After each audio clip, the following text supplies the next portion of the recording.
వెంకటేష్ గారు మీ ఆవిడతో ఒకసారి మాట్లాడి మళ్ళీ మీకు ఫోన్ చేస్తాం సార్. ఒకసారి మీ మీ వైఫ్ నెంబర్ ఇవ్వండి మాకు. తీసుకోండి మేడం. అట్లా యాదు అట్లా కలపాలని నేను ఏమంటే నాకు ఈ డౌట్ క్లియర్ అయ్యి ఏం లేదు సార్, మీరు యాక్సెప్ట్ చేద్దురు గానీ నేను మాట్లాడతాను మళ్ళీ మీతో. అవును మేడం. ఓకే చేస్తాను మేడం. 91 మేడం. సార్ ఒక్క నిమిషం, కాన్ఫరెన్స్ కాల్ కలుపుతారా మీ ఆవిడది? కలుపుతాను లేదు మేడం. కలపండి. మీరు ఇద్దరు మాట్లాడేదానికి బాగుంటుంది మేడం. అట్లాగే సార్. నాకు ఇంకా డౌట్ మీరు ఇది క్లియర్ చేస్తే మీ జన్మలో తెలుసుకుంటారు మేడం. ఇట్లా వాళ్ళు మాకు సాల్వ్ చేసారప్ప అనే టెన్షన్ లేకుండా ఉంటారు మేడం. సార్ మీ ఆవిడది కాన్ఫరెన్స్ కాల్ తీసుకుందాము, కలపండి సార్.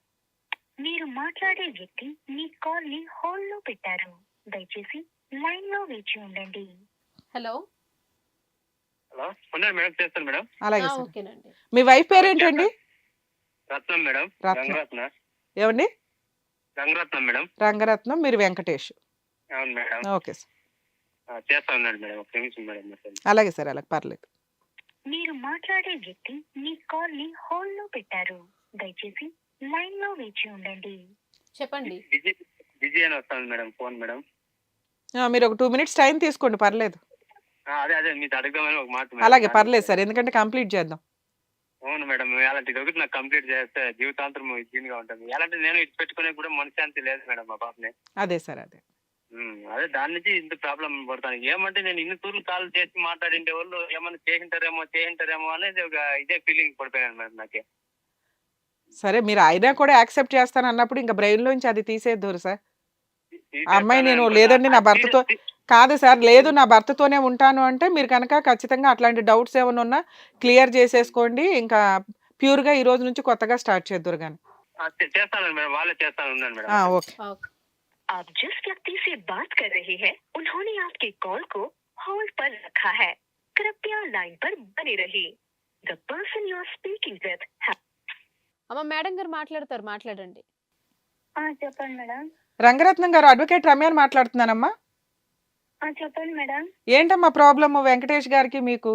ఆయన మీరంటే చాలా ఇష్టపడుతున్నాడు, భార్య అంటే ప్రాణం ఇచ్చేలాగా ఉన్నాడు. ఏం జరిగింది? మేడం ఏం లేదు మేడం. నాకే కొంచెం ఏమంటే మా ఆయన మీద కొంచెం ఇది అయ్యి మేడం వేరే అబ్బాయితో ఫోన్ చేసి అడిగినాం మేడం. అంతే. ఏమని అడిగారమ్మా? అదే ఇట్లా వేరే వాళ్ళు రిలేషన్స్ లో అడిగినాం మేడం. మీ ఆయనకి వేరే సంబంధాలు ఏమైనా ఉన్నాయా అని అడిగావు? అవును మేడం. రోజుకి 20 సార్లు 10 సార్లు ఫోన్ చేయాల్సిన అవసరం ఏముందమ్మా? ఏం లేదు మేడం, మామూలుగానే మాట్లాడినాను. అట్లాదేం లేదు మేడం. సరే అమ్మా, ఇప్పుడు మీకు 4 పిల్లలు అంట, నిజమేనా? అవును మేడం, 4 పిల్లల్లో. మీరు ఎన్ని సంవత్సరాలు అయింది మీ పెళ్ళై? నాకు 19 సంవత్సరాలు ఏమో అయ్యింది మేడం. ఓకే అమ్మా, మరి ఇప్పుడు 19 సంవత్సరాల భర్త మీద అనుమాన పడితే నీకే పూర్తి హక్కులు ఉంటాయి కదా. మీ ఆయన్ని 4 పీకి ఏంటయ్యా నువ్వు పలానా ఆమెతో మాట్లాడుతున్నావు అని అడిగే హక్కు నీకుంది. ఎవరినో పక్కింటి వాళ్ళని ఎదురింటి వాళ్ళతో అన్నేసి సార్లు మాట్లాడాల్సిన అవసరం ఏముందమ్మా? కాపురం నాశనం అయిపోద్ది కదా. అదే మేడం, నాకే తెలియక ఇట్లా చేసినా మేడం. మరి ఏం చేద్దాం ఇప్పుడు? మీ ఇద్దరు కలిసి ఉంటారా? లేకపోతే నీకు ఇష్టం అంటే మీ ఆయన నీకేం కావాలంటే అదే చేస్తానంటున్నాడు మీ ఆయన? లేదు మేడం, నాకు నా భర్త కావాలా. సూపర్. మరి ఏం చేద్దాం ఇప్పుడు? ఇంకోసారి అట్లా ఫోన్లు మాట్లాడతావా? లేదు మేడం, నిన్న రేతులుగా చెప్పినా మేడం నా భర్తకి. లేదు ఇంక మాట్లాడేది దేవునే గాని. ఏం మరి సూసైడ్ అటెంప్ట్స్ చేసుకుంటానికి బెదిరిస్తున్నావంట? లేదు మేడం, ఏం బెదిరిస్తాను. అదే మాటలు ఒకతర గలీజ్ మాటలు అన్ని తిడతాను దానికి మేడం. తాను ఉండలేదు మేడం నాకు. అదేలేమ్మా. కాదమ్మా, నీ ఇప్పుడు నీ పిల్లలే పెళ్లిళ్ళకి వస్తున్నారు దగ్గర మీరిద్దరు మీ చేతి మీద కదా వాళ్ళిద్దరికి కార్యక్రమాలు చేయాలి, వాళ్ళ నలుగురికి. ఇప్పుడు మీరిద్దరు పోట్లాడుకుంటే ఎంత అసహ్యంగా ఉంటదమ్మా. బయట నుంచి వచ్చే కుటుంబాల ముందు గౌరవం పోదు వాళ్ళకి. చెప్పినా మేడం, అంటే మాట్లాడింది ఇంకేమీ లేదు అంటే మైండ్ లో కిడ్ చేసుకొనేసి నాతో టార్చర్ పెడతాం మేడం నైట్ అంతాను. కానీ మాట్లాడడం తప్పు కదమ్మా. ఆయన బాధ ఆయనకు ఉంది. సరే ఇప్పుడు ఏం చేద్దాం? నువ్వు ఇంకా ఇక్కడ నుంచి మాట్లాడడం పూర్తిగా మానేస్తావా? అవును మేడం, మానేస్తాను. అంటే నాకు అట్లా ఉద్దేశం కూడా లేదు మేడం. నా భర్త నాకు ఆపొద్దు, నేను ఇట్లా వెళ్ళొచ్చేసి పెళ్లి చేసుకున్నా మేడం నా భర్తతో ఇష్టపడి. ప్రామిస్ చేస్తావా నువ్వు? దేవుడి మీద ప్రామిస్ చేస్తావా ఇక నుంచి ఆ వ్యక్తితో మాట్లాడినండి, మా ఆయన ఎట్లా చెప్తే అట్లాగేనండి అని? నా బిడ్డ మీద నా భర్త మీద కూడా ప్రామిస్ చేస్తాను మేడం. మీ ఆయన లైన్ లోనే ఉన్నాడు, చెప్పమ్మా. ఆయనకి నమ్మకం కలిగేలాగా నేను మీ ఆయనతో మాట్లాడతాను. చెప్పమ్మా. నేను రేత్రే చెప్తా కదా నీకు. చెప్పుటి కాదు మేడం వాళ్ళకి ఆ రోజు మనం ఫోన్ చేసాం కదా, దానికి ఇంకేలా ఫోన్ ఎత్తుకున్నా ఉంటే బాగుండదు మేడం వాళ్ళు అని చెప్పేసి ఫోన్ ఎత్తి ఇంకా ఏమన్నా ఉంటే ప్రాబ్లం ఉంటే సాల్వ్ చేసుకొని నీ దగ్గర లైన్ గెలుపుకొని ఇంకా నీ దగ్గర కొంచెం ప్రాబ్లం సాల్వ్ చేసుకుంటే నాకు కొంచెం మైండ్ అప్సెట్ కాకుండా ఇంకా ఉంటుంది అని చెప్పేసి నేను మేడం వాళ్ళకి రిక్వెస్ట్ చేస్తాను, నీకు కూడా మాట్లాడమని చెప్పి చెప్తున్నాను. నువ్వు చెప్పినట్టు కూడా మేడం వాళ్ళకి నేను చెప్తున్నాను, అడుగు ఇట్లా అంటాను మేడం అనేసి. అవునవును. ఏం చెప్పలే, ఏమంటే నాకు నేను ప్రాణంగా పెట్టుకునే దాన్ని నేను రేపు రిపీట్ కాకూడదు అనేసి ఉద్దేశంతోనే లాస్ట్ మేడం వాళ్ళకి చెప్పి మీరు మాట్లాడండి మేడం. రంగరత్నం గారు, నేనేం మాట్లాడమన్నాను మీ ఆయనతోటి, ఇక నుంచి ఈ మిస్టేక్ చెయ్యనండి, ఇప్పటిదాకా అయిపోయిన దానికి క్షమించండి, మన ఇద్దరం ఇక నుంచి హ్యాపీగా ఉందాం, మన ఇద్దరం పిల్లలకి చేయాల్సిన కార్యక్రమాలు చేద్దామని ప్రామిస్ చెయ్యమ్మా అని అడిగాను. చెయ్యమ్మా. మేడం మేము ఇద్దరు చదువుకునే కాదు మేడం అంతగా ఎక్కువ. అదే కనీసం నమ్మకంగా ఒక మాట చెప్తే నేను మీతో మాట్లాడతాను. మేడం నా భర్త అంటే నాకు ప్రాణం మేడం, నాకేమీ నోట్ లేకుండా చూసుకోన్నాడు, అసలు పుట్టినింటి కూడా ఇది చేయండిలే మేడం నాకు. అదేనమ్మా, మీ ఆయన ఇందా నుంచి అదే బాధపడుతున్నాడు తెలుసా, నా భార్య ఇట్లా నేనేదో కోపడ్డానని, బాధలో కోపడ్డానని బయటికి వెళ్ళిపోయిందండి, ఏదన్నా చేసుకుంటే ఎట్లాగా, తన కుటుంబం ఎవ్వరు లేరు నేను తప్ప, తనకేం జరిగినా నేనే తండ్రి పాత్రలో ఉండి చెయ్యాలి, నేనే భర్తని అని ఆయన మాట్లాడుతుంటే మాకే చాలా ఆశ్చర్యం వేసింది. ఇంత అన్యోన్యమైన దంపత్యం అనవసరంగా ఏదో చిన్న చిన్న ఫోన్ కాల్స్ వల్ల పాడైతే బాగోదు కదమ్మా. మీరంటే మీ ఆయన చాలా ప్రాణంగా మాట్లాడుతున్నాడు, ఆవిడ లేకుండా నేను ఉండలేనండి, తనకేం మీ ఆయన అన్న మాట ఏంటో తెలుసా రంగరత్నం గారు, ఒకసారి వినండి.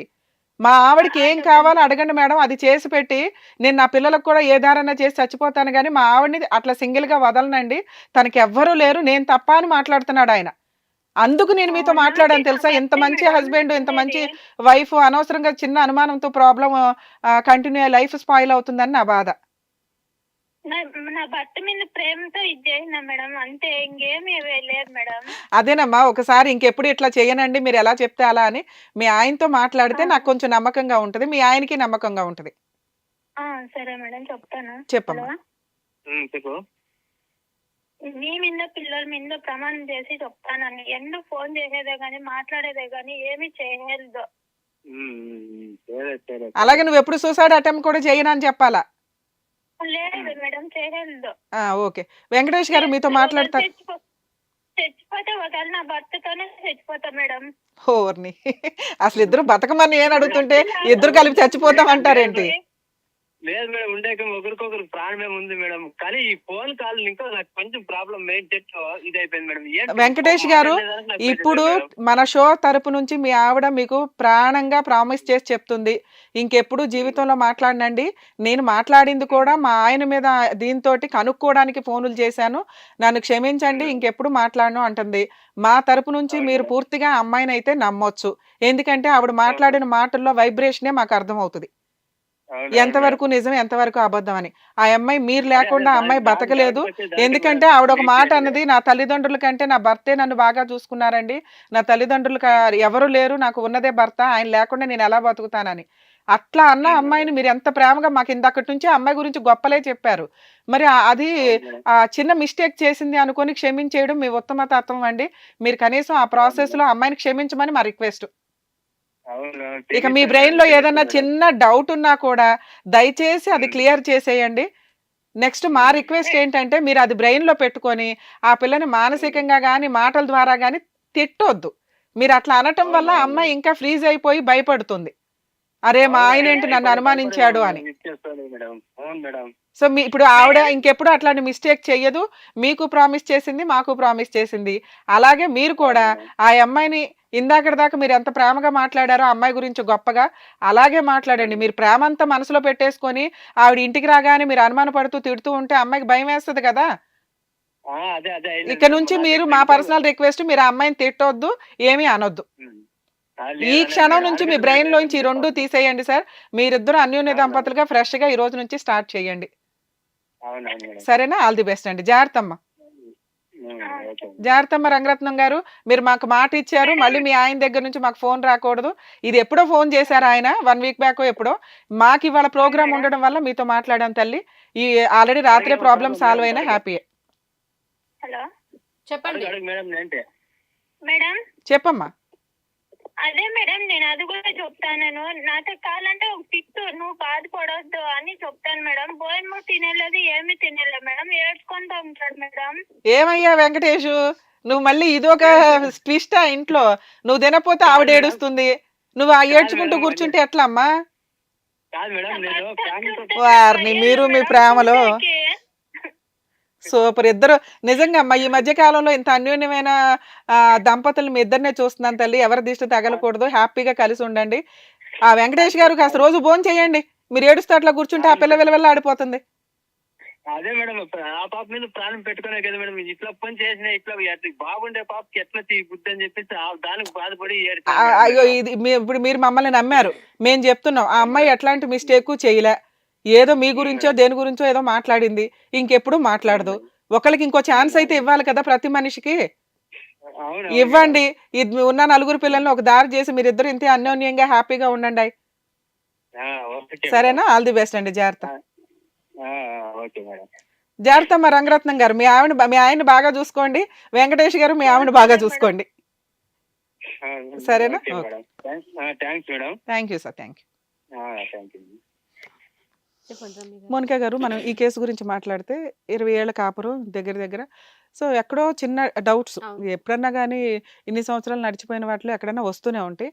హస్బెండ్కి ఏదో డౌట్ ఉంది, ఎవరితోనైనా సంబంధం ఉందేమో అని మాట్లాడానండి అని ఈవిడ. పక్కింటికి వెళ్ళాడు కాబట్టి భోజనాలకు వెళ్ళారండి, వెళ్ళిన దానివల్ల నాకు డౌట్ వచ్చి ఎంక్వైరీ చేస్తున్నానండి అని ఆవిడ.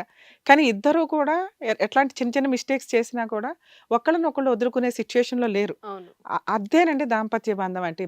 మిస్టేక్స్ లేకుండా ఏ మనిషి ఉండరు. అంత పర్ఫెక్ట్గా ఉండడానికి అక్కడ దేవతలకే సెట్ కాలేదు, ఏ స్టోరీ అయినా మనం చదివితే. ఆ మిస్టేక్స్ని ఓవర్కమ్ చేసి నిలబెట్టుకున్న వాళ్ళే అద్భుతమైన ఆదర్శ దంపతులు.